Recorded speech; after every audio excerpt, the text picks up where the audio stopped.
Hello everyone, I'm Daniel Rubenstein. Today is June 20th, 2024, day 258 of the October 7th war.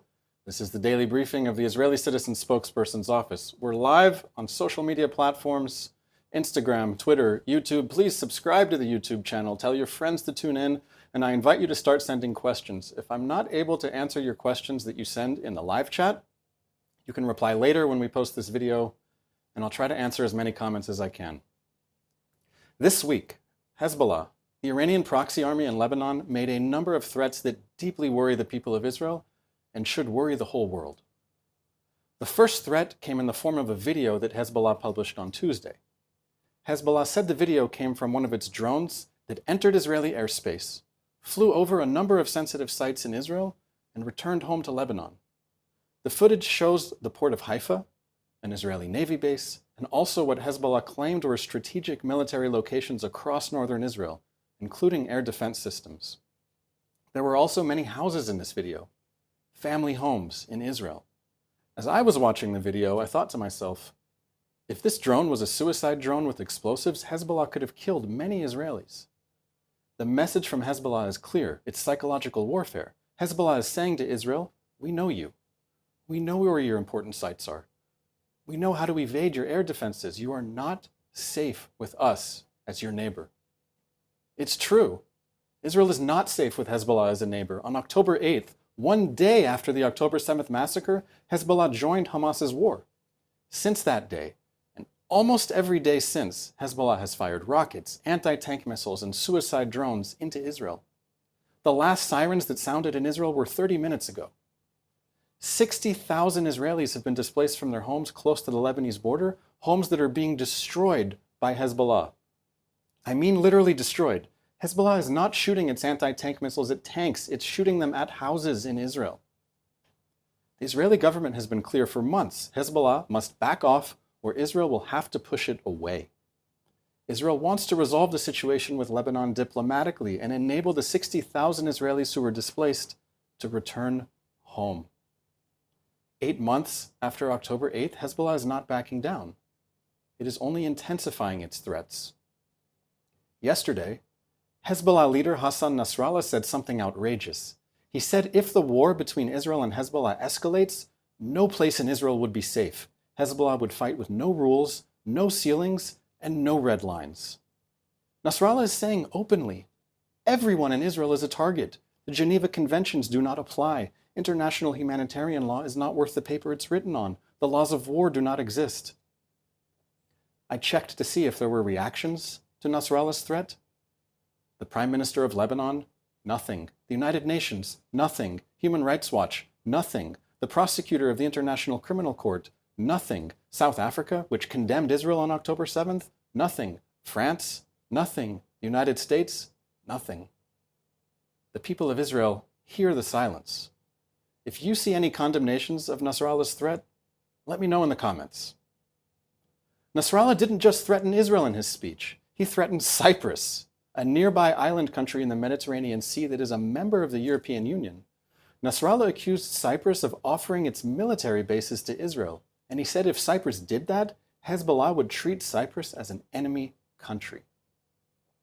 Following Nasrallah's speech, the president of Cyprus said that his country is in no way involved in any military operations in the region. It's true. In fact, Cyprus has played a critical role in sending humanitarian aid to Gaza via a maritime corridor. What all of this shows, the Hezbollah drone footage, Nasrallah promising to target everything and everyone in Israel, and Nasrallah's threat to an EU member, is that there is not enough international pressure on Hezbollah, and there has never been enough international pressure on Hezbollah. This is where we are now. Hezbollah, an army in Lebanon that takes orders from Iran, has been attacking Israel for the past 8 months. Many of Hezbollah's attacks come from villages in Lebanon. Hezbollah is operating from civilian areas. I have a simple question for the social media generals. What can the Israeli military do to stop Hezbollah's attacks in accordance with international law? Please be specific. I look forward to receiving your answers. I will now take some questions from our live stream. YouTube, please subscribe to the YouTube channel, Follow us on Instagram, Twitter, wherever you're watching from. We want to hear from you. Yes, please. In May 67, Israel struck Egypt preemptively, conquering Sinai. Today, Yemen is doing the same in the Red Sea, and Hezbollah has plans to conquer shipping to Haifa. Abraham asks, is Israel ready to conquer Lebanon? Wow, thank you, Abraham, for the question and for following us. Let's talk about the dynamic here. Israel is a country with an army. Hezbollah is an army with a country. Hezbollah in Lebanon is a political party. It is a militia. It's an army. Hezbollah is part of the Lebanese government. Hezbollah has seats in the Lebanese parliament. And Hezbollah has enough power and influence to veto decisions along with its allies in the Lebanese cabinet. So there is not a clear separation between Hezbollah and the country of Lebanon. Hezbollah is an integral part of Lebanon. Hezbollah is attacking Israel from Lebanon, from civilian areas. And if, God forbid, the war in the north escalates into Lebanon, the consequences for Lebanon are going to look severe, because just like Hamas in Gaza, which is firing from civilian areas, hiding in civilian areas, using civilians as shields in order to draw condemnation from the international community, the same dynamic exists in Lebanon, and I fear it will look much worse. And the destruction in Lebanon will be proportionate with the threat, as every strike Israel carries out is weighed against the potential collateral damage, civilian casualties, while also considering we're also going to be under rocket fire from Lebanon if the war escalates. This is exactly what Nasrallah threatened. He has fired so far 5,000, Hezbollah has fired 5,000 rockets, anti-tank missiles, drones into Israel. In the last war in 2006, Hezbollah fired a total of 4,000 rockets in that war. And I very much fear that in this upcoming war, if it escalates, we're already in a war. If it escalates, that the rocket fire from Lebanon will be much greater, and so too will the Israeli response. Adam Kershaw asks on our Instagram feed, what will it take to get world leaders to understand the threats posed by the Iranian regime and their proxies following threats towards Cyprus?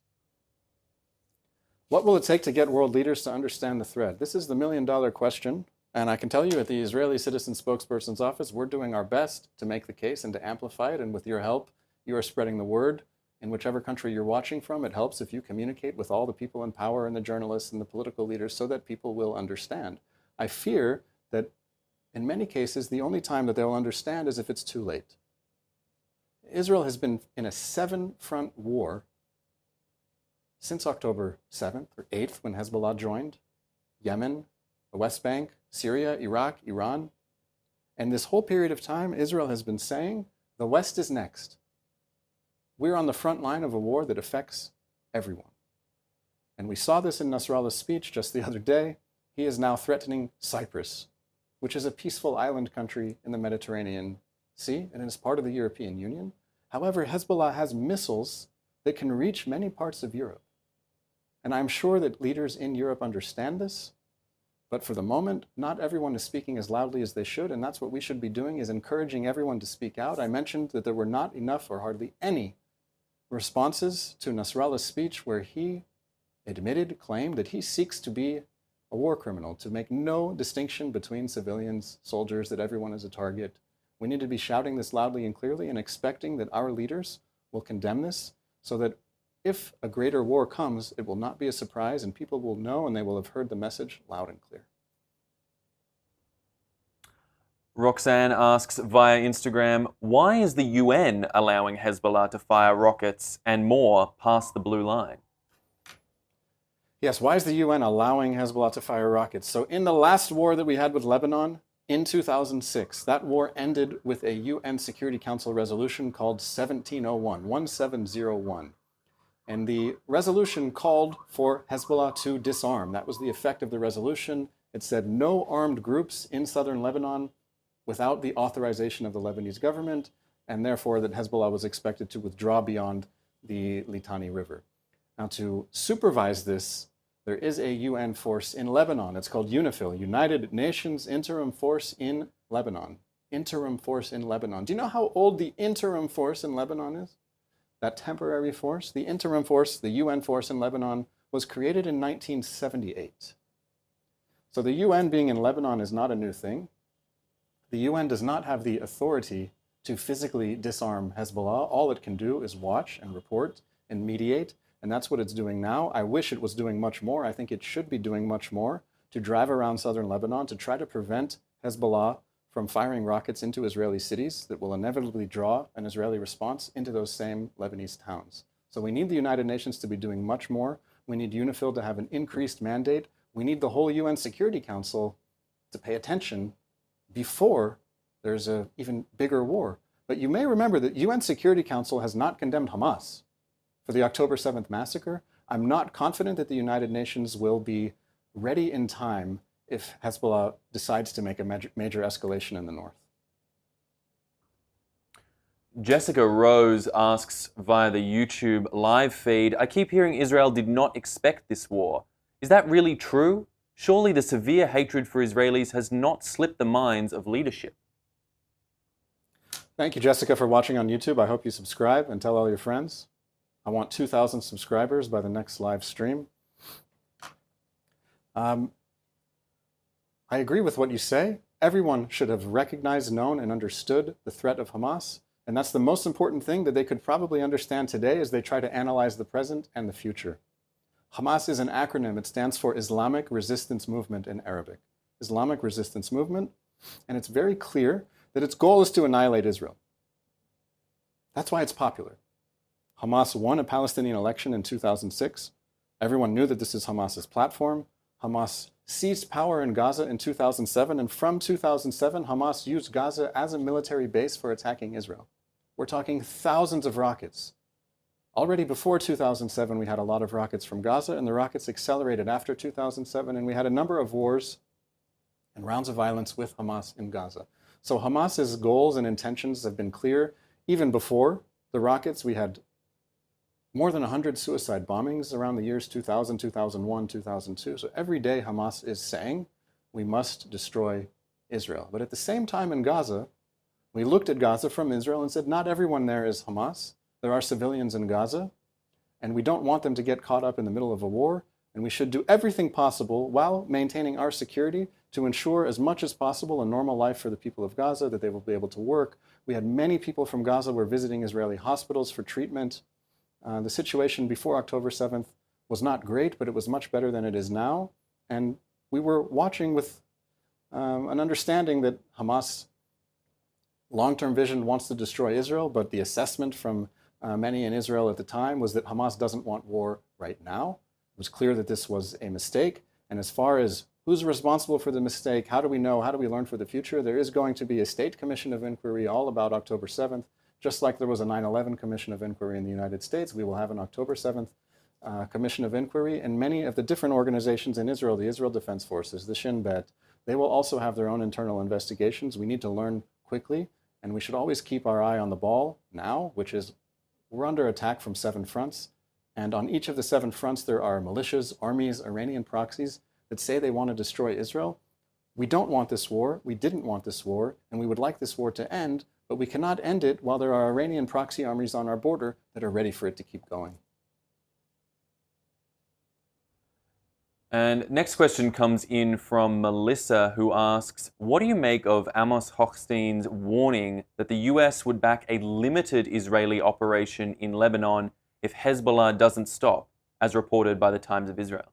Yes, I saw this report. For those who don't know who Amos Hochstein is, he is an American envoy, represents the Biden administration, and he is waging intense diplomacy right now between Israel and Lebanon to try to find a way to end the war that Hezbollah started on October 8th when it joined Hamas's war that it started the day before.